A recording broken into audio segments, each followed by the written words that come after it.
Search the name Rothschild online and you enter two completely different histories. In one, a Jewish banking family built an extraordinary European network. In the other, they secretly control banks, war, presidents, and the world. The first history is documented. The second grew from legends, forged documents, and centuries of antisemitism. But the myths become believable because the family's real rise was almost as remarkable. The history begins in the Frankfurt Juden Gasse, where Jewish residents were confined under discriminatory laws. Mayer Amschel Rothschild was born there 1744. The family name came from an earlier home marked by a red shield. Mayer dealt in rare coins, goods, and currency, developing connection with nobles including the court of Hesse Castle. Europe's rulers needs money to maintain states and fight wars. Mayer learned that information, trusts, and moving funds could be more valuable than stored gold. Then he transformed a family business into a European network. Mayer had 5 sons. Their businesses became established in Frankfurt,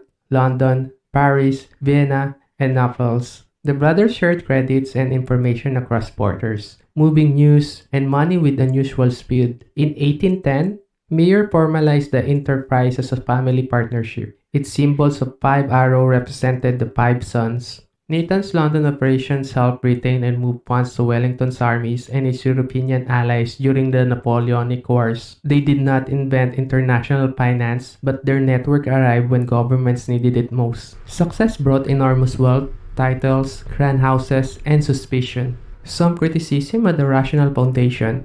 The Rothschild banks dealt with governments, sovereign, debt, railways, mining, and major infrastructure that gave family members access to political leaders and opportunities unavailable to ordinary people. Their partnership was private, protected information, and relied heavily on relatives. To outsiders, that looks secretive. Bankers profit from loans, including during wars. It is reasonable to question how private wealth influences government and whether financiers face enough accountability. But criticism changes into conspiracy when evidence is replaced by a story in which one family controls every side of every event. The most famous examples begin with Waterloo. The legend says Nathan learned early that Napoleon lost at Waterloo, pretended Britain had lost, caused a panic, bought collapsing assets, and made a fortune. It is a perfect villain history. Secret information, deception, war, and instant wealth. It is also supported by the historical evidence. The family had fast communications, but this manipulation tale appeared in an anti-Semitic 1846 pamphlet, over 30 years after the battle and 10 after the Nathan's death. Later retellings repeated the accusation until legends began masquerading as documented history.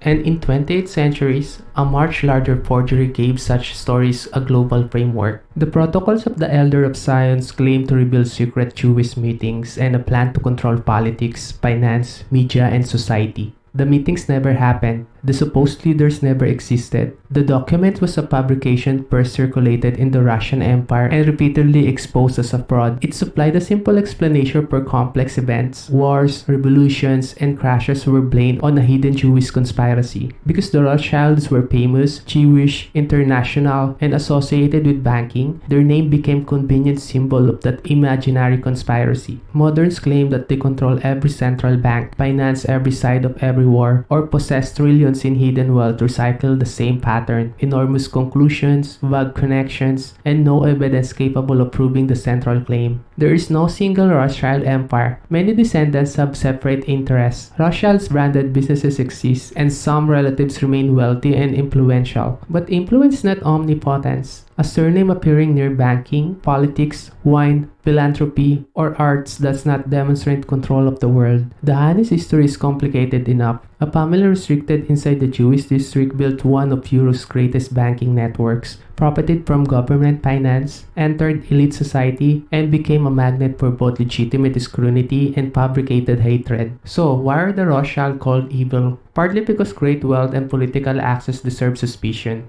Partly because secrecy invites imaginations, but the darkness claims survive because they turn an influential Jewish family into a fictional explanation for everything people feared. The lesson is not never question powerful families. If these investigations helped separate the history from the myth, like the video, and subscribe for the next evidence-based story.